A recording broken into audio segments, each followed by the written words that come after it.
और इसी बीच अब बड़ी खबर आपको संभल हिंसा से बताते हैं। संभल हिंसा का दिल्ली कनेक्शन सामने आया है। बाटला हाउस से हिंसा के 2 आरोपी गिरफ्तार किए गए हैं। बाकी आरोपियों की भी बाटला हाउस में तलाश जारी है। देखिए, संभल हिंसा के किरदारों की लगातार तलाश जो है की जा रही है, लेकिन इन सब के बीच में आपको बता रहे हैं बाटला हाउस में किरदारों की तलाश जारी है। संभल में हिंसा भड़काने की कोशिश का आरोप इन सभी के ऊपर लगा है।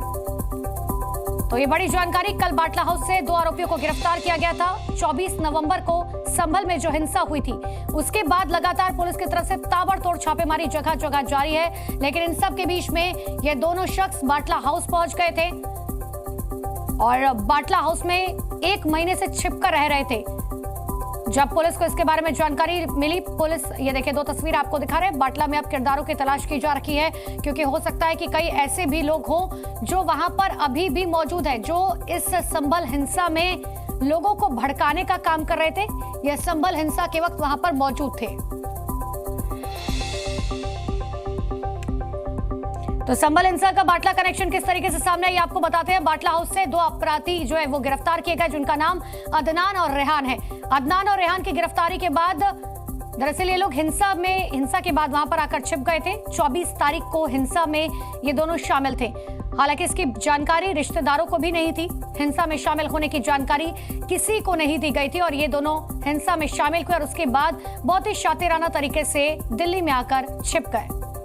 संभल से बड़ी खबर आपको बता रहे हैं। 24 नवंबर को भड़की हिंसा में कंपनी का डी कनेक्शन भी सामने आया। डी कंपनी का कनेक्शन, यहां सर्वे के दौरान दरअसल संभल के कुछ इलाकों में पत्थरबाजी हुई थी, गोलियां चलाई गई थी, पुलिस टीम पर हमला किया गया था। पुलिस ने अपनी कार्रवाई की, जिसे लेकर जबरदस्त सियासत हुई। इतना ही नहीं, साथ ही शीतकालीन सत्र के दौरान ये मुद्दा संसद में भी गूंजा।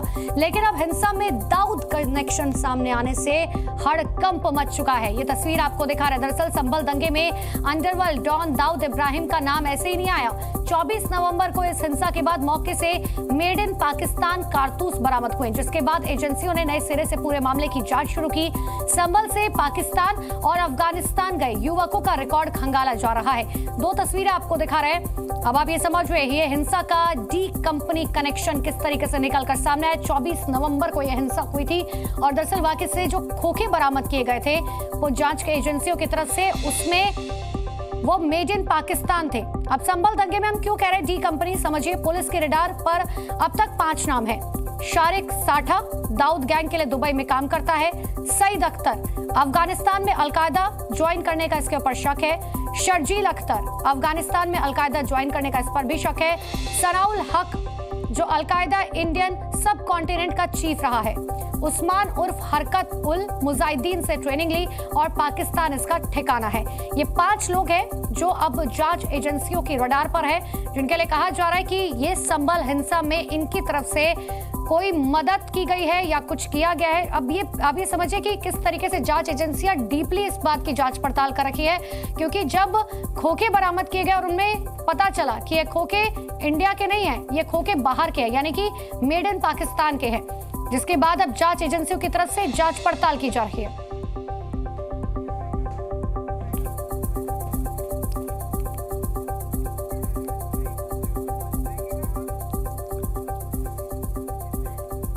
संभल में जामा मस्जिद के सामने एक पुलिस चौकी बनाई जा रही है। भारत के अधिकांश हिस्सों में सरकार ना तो स्कूल खोलती है ना ही अस्पताल। अगर कुछ बना है तो ये है पुलिस चौकी या शराब खाना। ये दरअसल कहना है असदुद्दीन ओवैसी का।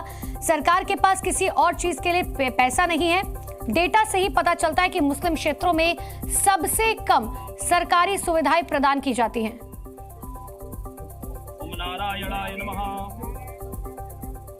ये दरअसल आपको जो बता रहे थे, ये सब कुछ असदुद्दीन ओवैसी ने अपने सोशल मीडिया प्लेटफॉर्म एक्स पर लिखा है। कल जामा मस्जिद के सामने पुलिस चौकी जो बनाई गई थी, उसको लेकर ये असदुद्दीन ओवैसी की तरफ से सोशल मीडिया प्लेटफॉर्म एक्स पर लिखा गया।